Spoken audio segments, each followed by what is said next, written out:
Hello， 大家好，我是戴维。我也是个淡人，清淡的广东人。我们家有一位很封建的传统女性，她受教育的程度不高啊，人也非常的迂腐。她就是我6岁的女儿。她有一个过家家套装啊，就包括什么锅碗瓢盆、洗菜盆、烘箱，一应俱全，就是一个塑料开放式厨房。我最烦这个玩具，因为我女儿每天一放学就在那里洗碗做饭，我看着就来气。我心想你在练习什么啊？没掌握四舍五入，先学会3从4德。经常捧着一堆塑料食材，就过来问我要吃啥，还吭哧吭哧做半天。我假装吃掉，他又屁颠屁颠去洗碗。我一想到他以后这样伺候他那个死鬼老公，就很崩溃了。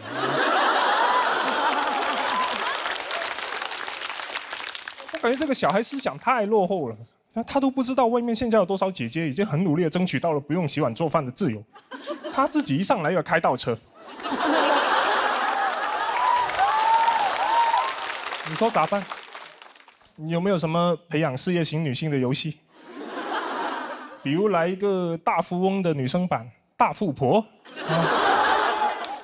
在这个游戏里面，她走到哪里，租金就收到哪里。她不用成为任何人的老婆，但会成为所有人的包租婆。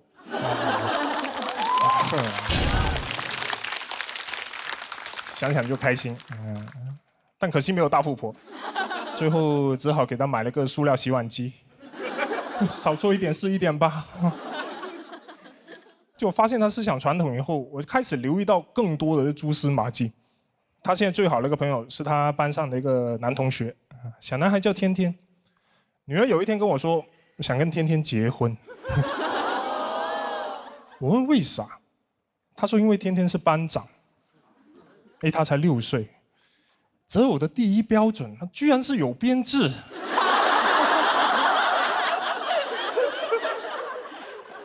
还说想搬到天天家去住，每天给他做塑料饭，长大以后再嫁给他。我说当同学还不够，还要当童养媳。他不管，非要去天天家玩。没办法，给他穿袜子穿鞋。他还在那里抱怨，他说爸爸这个袜子好紧。我说我裹的就是你的小脚。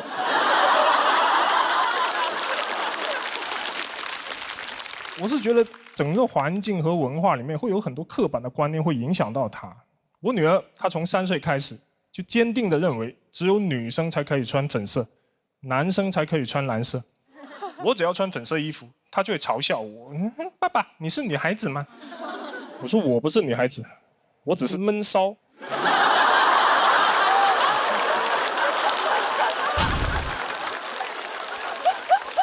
我就是很担心这些刻板的观念啊，会限制到他。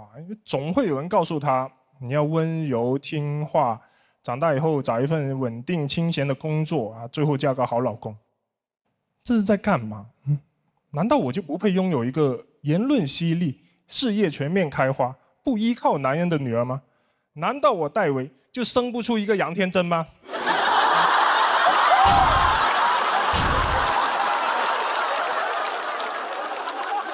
这里面我最讨厌的就是教小孩子听话。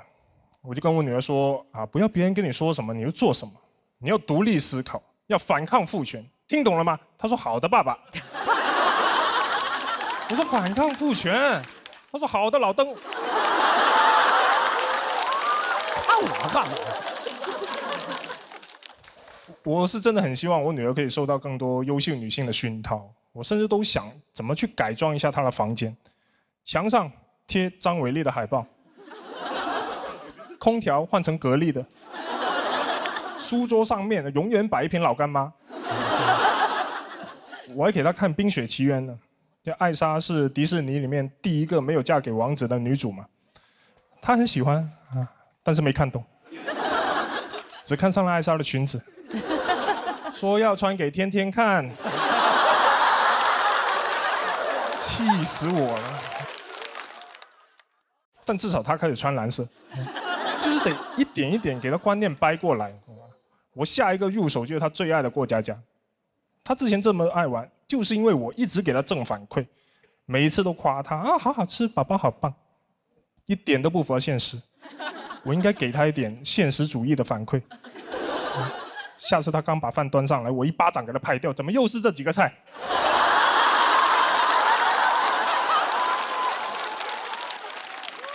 上班养你这么辛苦，就给我出塑料蛋炒饭，没有锅气。做的全是聚乙烯，一点都不偶乙烯。然后女儿就受不了了，那做饭太难了，我要跟天天玩过家家。没事，让他来当老公，我带你们玩一个非传统的过家家。天天刚一来，我就开始阴阳他，老公不做饭，这个家还叫家吗？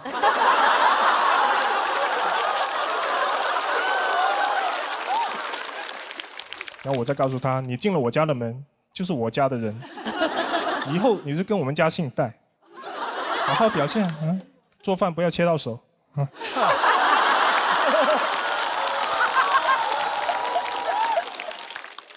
天天带过来的奥特曼也可以用来扮演他们的小孩。天天走的时候忘记带走，女儿就问我，要不要给他送回去啊？我也会说不用，这就叫去父留子。最后，我想跟我女儿说，我不是想让你按照我的想法来生活，我只是怕你被限制住了。就比如像衣服这个颜色这个事情啊，你可以有自己的喜好啊，但你得知道，男生也可以穿粉色。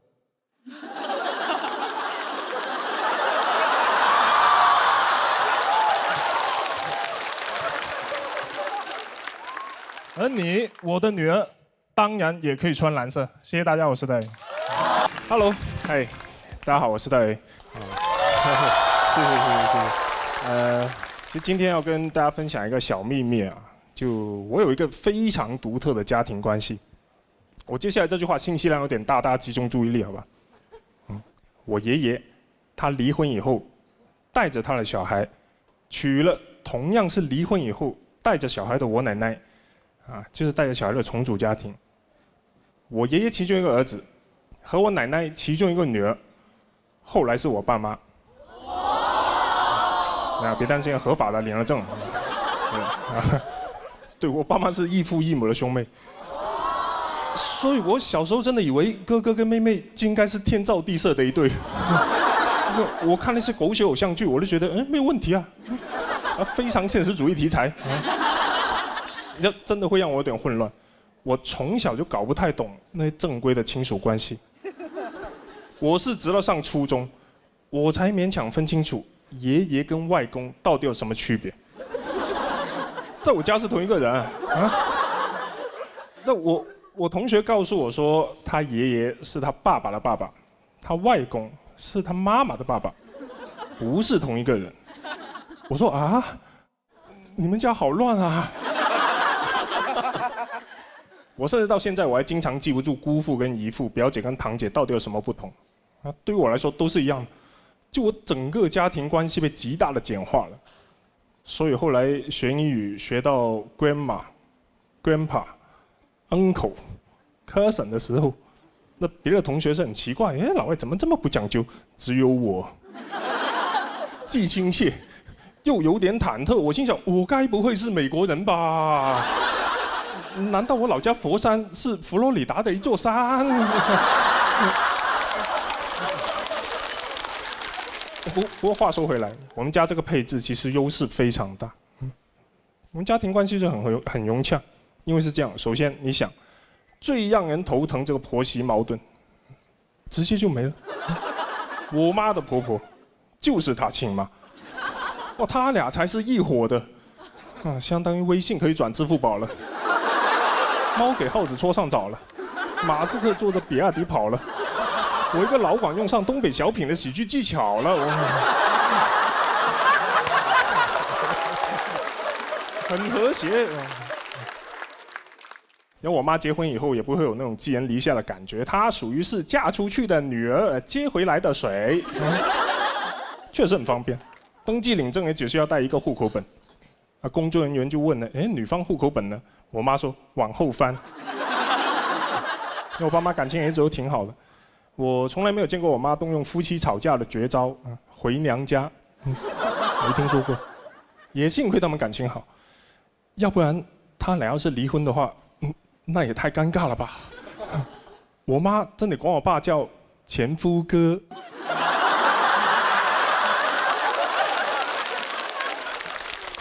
就是我也不可能跟我爸断绝父子关系，会很蠢。我怎么跟他说？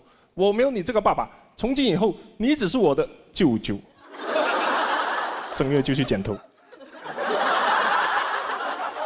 确实好处非常多。还有像什么过年回家都不用争回谁家的，根本说不完。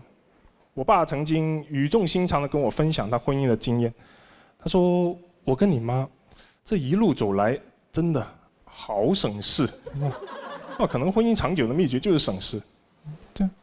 这家庭关系太好，以至于我看到别人家族微信群的名字，我都有点想笑。我说就凭你们，也配叫相亲相爱一家人？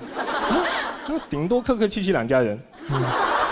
就一般家庭里面最难处理各种问题，在我家都不存在。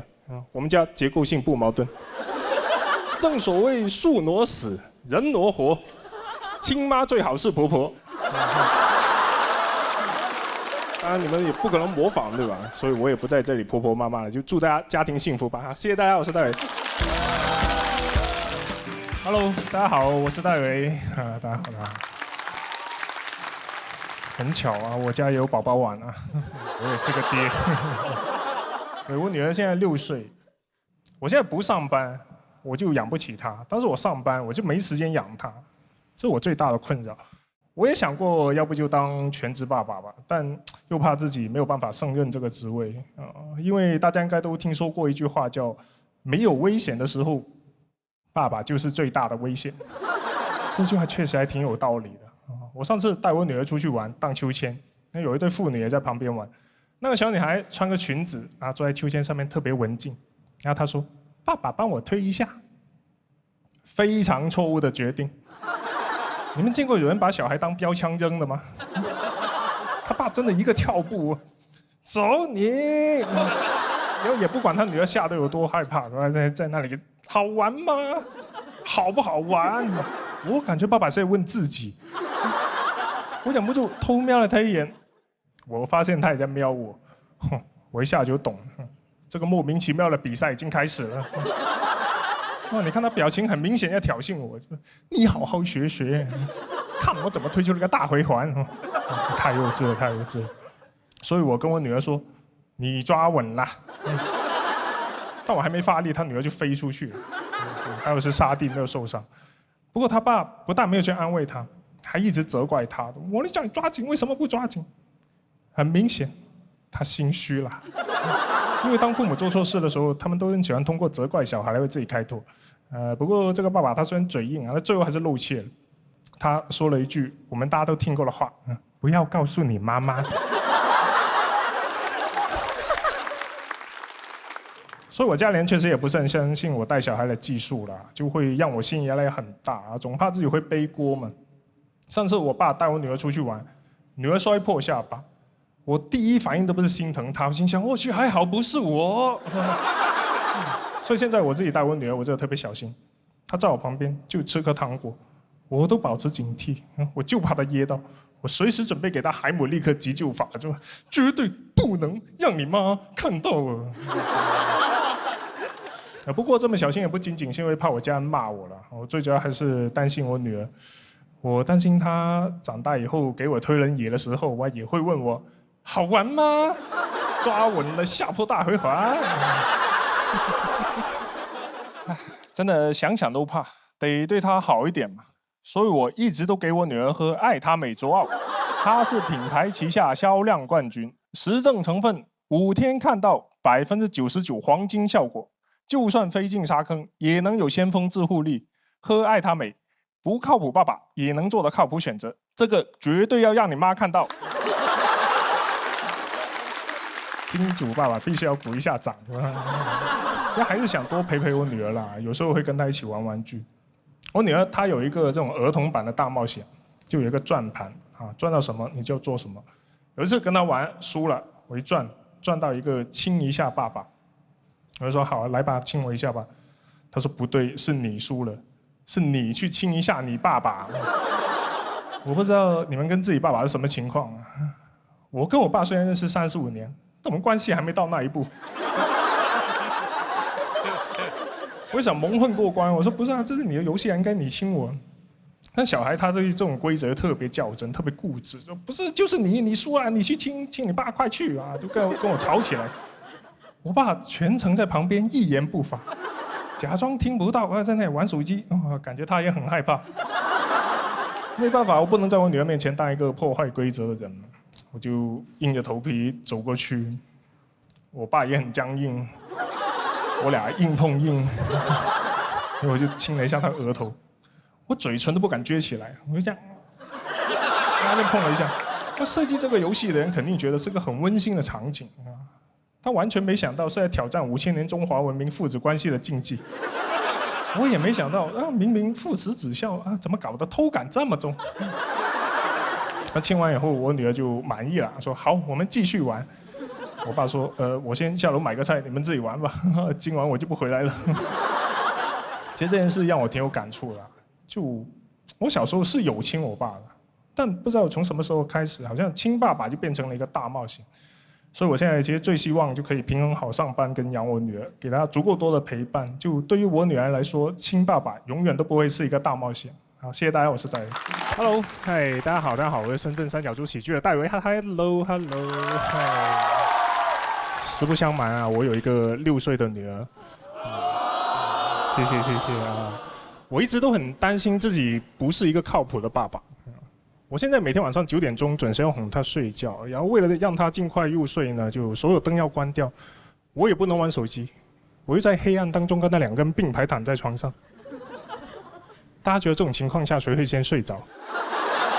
所以一般都是我女儿帮我盖好被子，来亲一下我的额头，就去客厅倒一杯红酒，抱着我老婆啊，终于把她哄睡啦。然后他睡觉之前还要给他讲故事。那现在其实你给小孩子讲的也都还是我们小时候听的那些经典故事，但我现在回头去看，整个感受会很不一样。就比如说田螺姑娘这个故事，我小时候看，会把自己带入到那个单身汉的身上，那就是在看历史上最早的爽文，那个标题都应该是极品神仙老婆给我当保姆。但我现在看，我会把自己带入到田螺姑娘她爸的身上，整个故事一下子变得很恐怖了啊！今日说法，我得一边给我女儿讲，一边给她普法。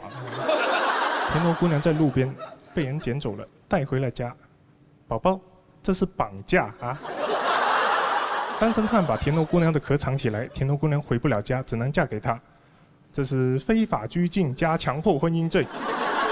而且那个壳是田螺姑娘她的婚前房产，是她爸妈2个老田螺辛辛苦苦一辈子给她攒了首付，现在被人给抢了。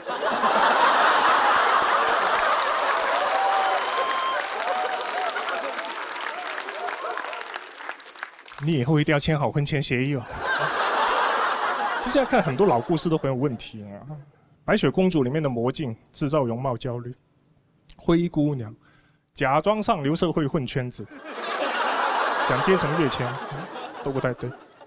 但有的故事还是可以的啊，就据我自己观察呢，那个结局越悲惨的故事，他讲的道理就越正确。我现在最喜欢的故事是《海的女儿》。小美人鱼为了王子啊，放弃嗓音，放弃故乡大海，想跟王子在一起，但是王子娶了别人，他就变成泡沫消失掉了。多好的故事！恋爱脑的下场就是不得好死。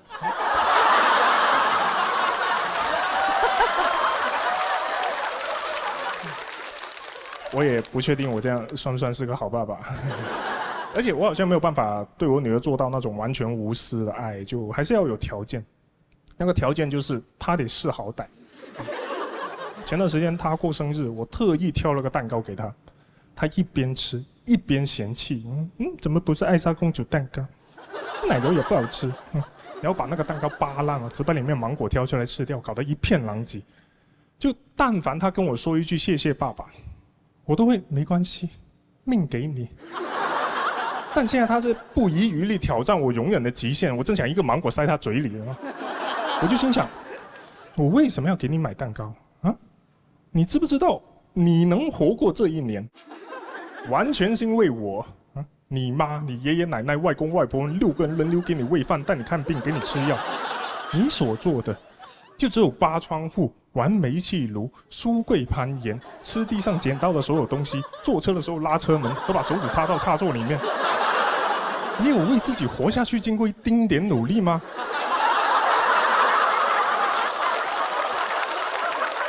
你没有，你每天作死，你连吃饭这种最基本维持生命体征的事情都是我求着你做。你能长大1岁，全部功劳都是我们6个人的。你不配吃这个蛋糕，你应该看着我们6个人吃这个蛋糕。我自己在那里越想越生气，就那一瞬间，我突然明白为什么有人喜欢把别人头摁到蛋糕里面去了。祝你生日快乐啊！快给我长大好吗？还是提醒大家，这个动作很危险啊！家里小朋友千万不要模仿我的想象，好吗？啊，谢谢大家，我是戴维。大家好，我是戴维啊。我是一个稍微会注意一点穿搭的直男，对，只是稍微就够了，因为我觉得这是我们男人之间竞争最不激烈的一条赛道。就但凡你努力那么一点点，你就可以超过大部分人。在我老家广东佛山，只要我出门不穿拖鞋，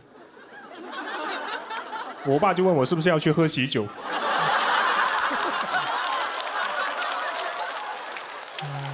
男生确实很懒得去买衣服啊，就是现在商家为了推销男装，他们已经疯了。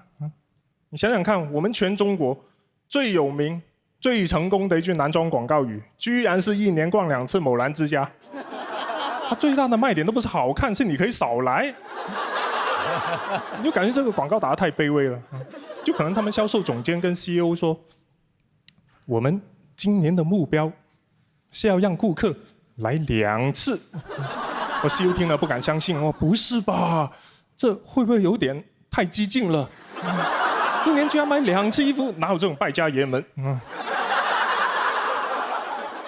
就因为男生被人夸衣品好，好像就是个不是很重要的事情啊。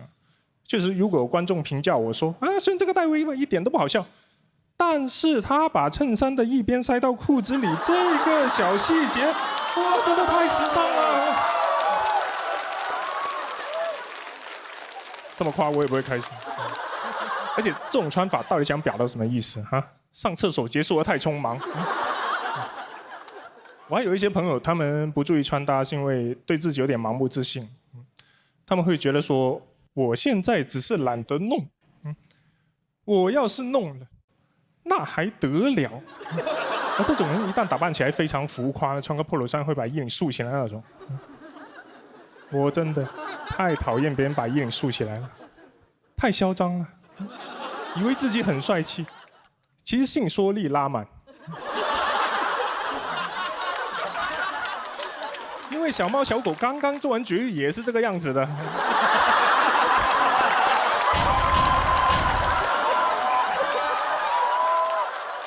赶紧弄下来。我还很看不惯有的男生，他们不管在任何场合啊、任何搭配，都会穿那种很夸张的篮球鞋。我见过有新郎结婚的时候西装配篮球鞋，是不是有点过于随时准备弹跳了？你是要自己亲手去抢那个手捧花是吗？那真是盖了帽了。就是男生在穿搭上的消费，很多时候就集中在球鞋或者手表、手串这种东西上面，很奇怪，只打扮视之末端，那头跟躯干直接放弃，这就相当于你家装修只装飘窗。你让客人怎么说啊？虽然你这个3室1厅是个毛坯，但你这个欧式古典宫廷巴洛克风格的飘窗啊，还挺有氛围感的。我是怀疑啊，大部分男生他们是有一个内部的这种共同策略的，就大家一起约好不搞穿搭，谁敢打扮就嘲笑他。哎呦，兄弟，你好香哦！必须大家一起丑。就逼着女生没有办法以貌取人，择偶的时候只能去看一些别的东西。那只有他有上进心，那也挺好的。不得不说，兄弟们这个策略真的太成功了。你看现在大家对男生外形的要求真的好低，一般就说干净清爽就好，这是对一包湿纸巾的要求。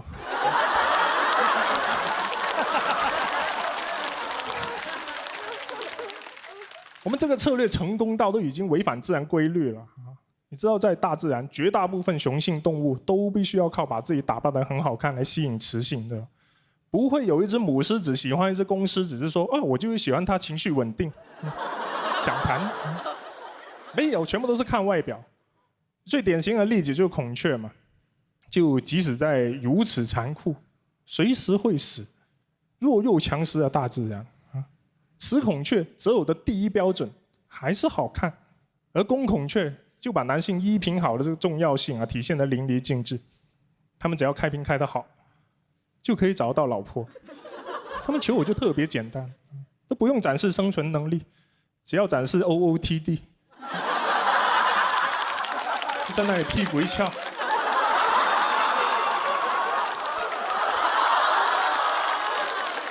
嫁给我。好，谢谢大家，我是戴尔。嗨，大家好，我是戴尔。哇，又录到深夜了啊！你们困吗？一看就经常熬夜。这个世界很多人熬夜，我懂你们。嘉宾熬夜有通告费，选手熬夜为了比赛，那只有你们熬夜，那是真热爱啊！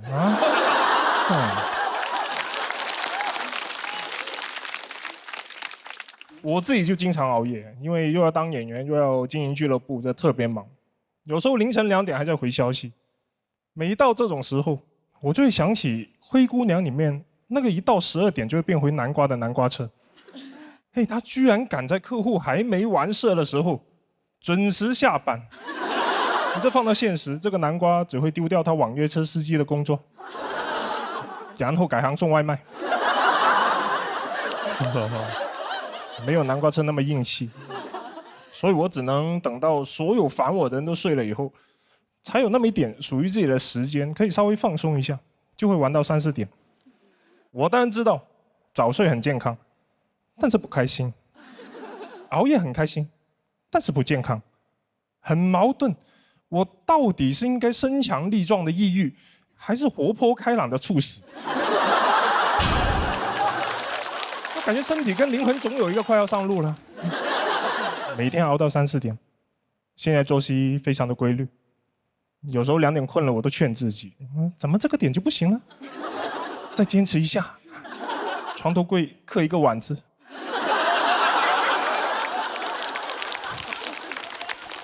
累，但是舍不得睡，即使很困，也坚持醒着休息。每天都休息得很累。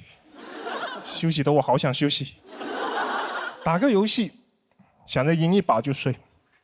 凌晨4点玩吃鸡，匹配到的全都是想赢一把就睡的人，也太激烈了，100个人抢一个睡觉名额。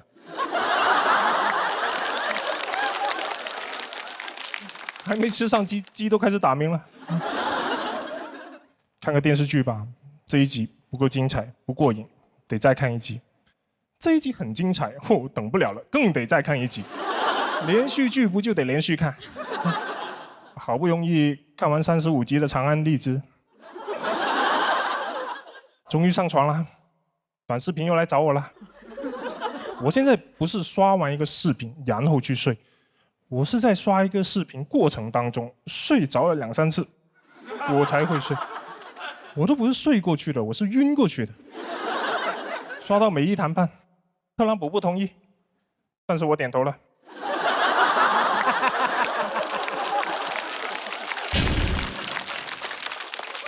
就是狠不下心睡觉，睡觉就意味着你要亲手结束今天的快乐，开始明天的痛苦。我很清楚，只要我一闭眼再睁眼，手机上又多出来一堆新的工作消息，想想都焦虑，很影响熬夜的体验。后来想通了，不焦虑了。我现在把今天和明天分开来看，明天还有好多活，那是明天的我要担心的问题，跟今天的我有什么关系？明天早上8点飞机，管他呢，又不是我赶。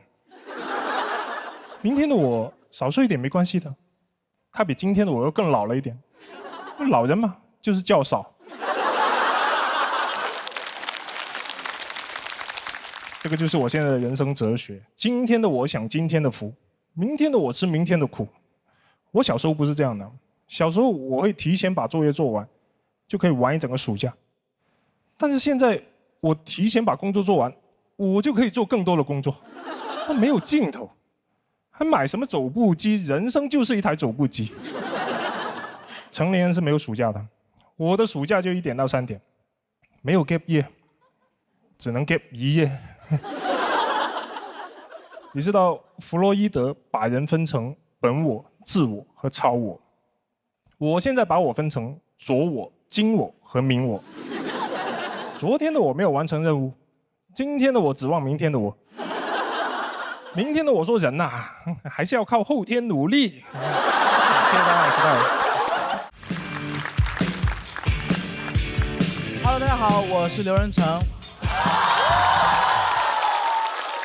确实压力有点太大了。我最近唯一坚持的事，就在朋友圈每天抱怨为什么要比赛，为什么会这么痛苦。前两天我又发了一条，说为什么比赛就只让我这么痛苦呢？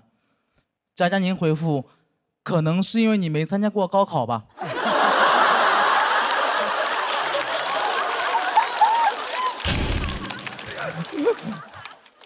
确实比赛比不明白，最近家里有点搞不懂了。说实话，我今年过年，我突然发现我爸他2颗门牙都掉了。我爸现在是个非常新潮的造型，双开门牙。我就发现，当一个中年男人失去了自己的门牙之后，他就失去所有做男人的威严和男子气概，增加了很多幽默感，变得十分滑稽。我爸现在我心目中已经不像是一个父亲了，更像是个父亲。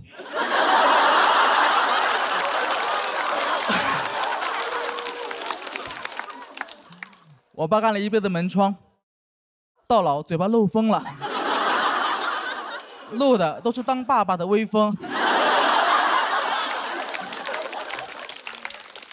我爸现在可以同时抽4根烟。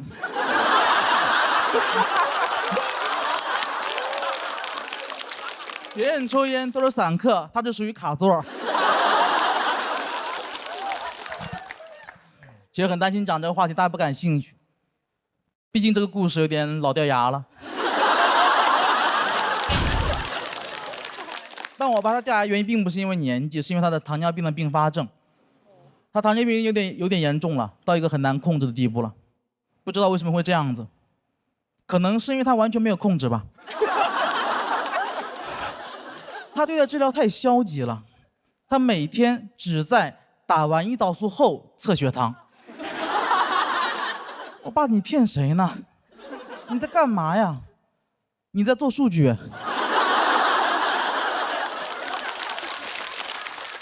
你这哪是测血糖啊？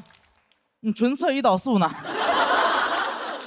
而且你说我爸他不控制饮食吧，他也没吃啥好东西，每天早上起来先吃一盆挂面，用最小的成本给身体最大的伤害。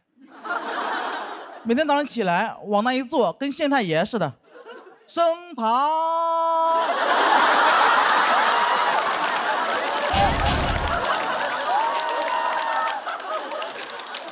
而且我爸他不仅自己早上起来他会喜欢吃挂面嘛，他不仅自己吃，他还特别喜欢给我家狗吃挂面。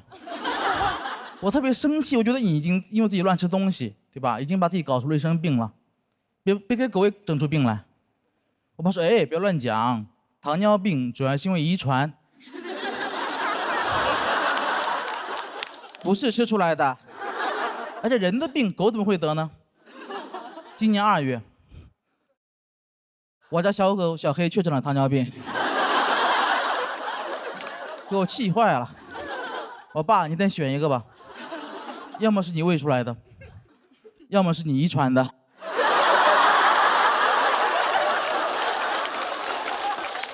哎，你考虑到遗传，很绝望，我以后肯定也会得。过几年别人问我爸，你们家谁有糖尿病啊？我爸说，我和犬子。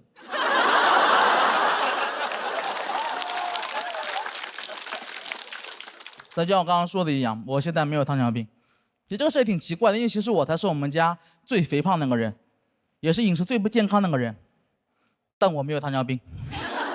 你说神奇不神奇？可能也是因为我没查吧。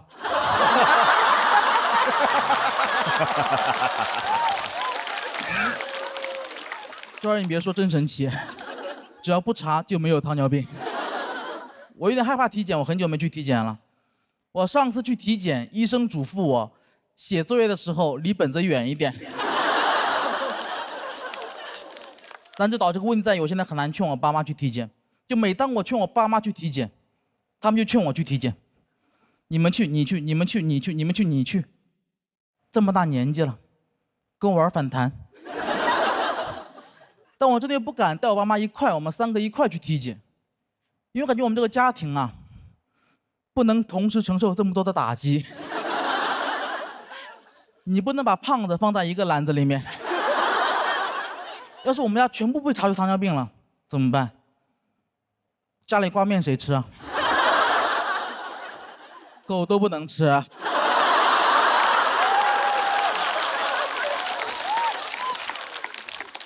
但我说这么多啊，我不是在指责我爸，我也并不觉得我比他更懂这个世界，我觉得他有点固执而已。我一直很佩服我爸。我今年28岁了，我爸28岁那年，他已经扛起了一个家，并且成为了胖子门窗的创始人 ，AKA 胖子本人。他开局很艰难，因为他当年他想外出打工，我爷爷是不答应的。我爷爷希望他可以陪他身边种地，两个人就天天吵架，但我爸就一直不屈服，咬紧牙关没有答应。那时候他还可以做到。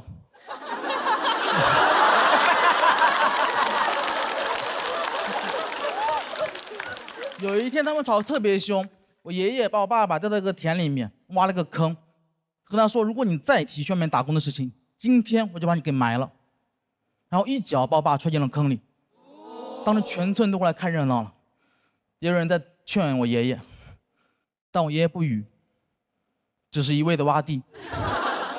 这不是一般的挖地，这是道德的挖地。我现在尽量轻松去讲这个事情，但那天对我爸来说一定是非常恐怖且难熬的。那天泥土就像雨点一样不断落在我爸的头上，但我爸还是没有求饶，最后他赢了。2年后他可以外出打工，临走前他跟我爷爷说了一句话，说：“谢谢你当年的栽培。”然后才有了后面的故事。他结了婚，有了2个小孩，把整个家从江西的农村带到江苏的常州，一个经济发达、教育很好但足球很差的城市。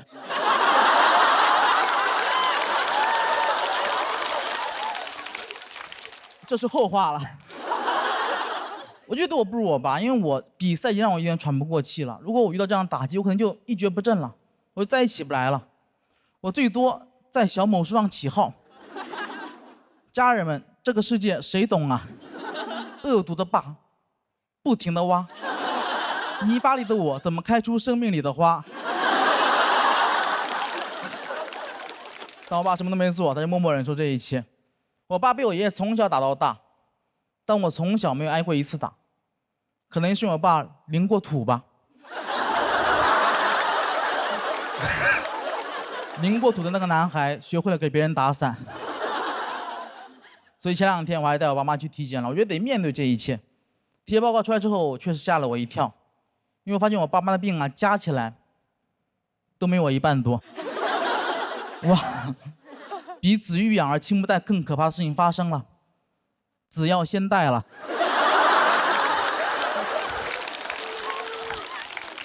所以那天走出医院的门，我爸爸一向沉默，那天很罕见的开口跟我说了一句话，他说：“儿子，你要照顾好身体啊，你要知道你的健康才是我和你妈最大的幸福。”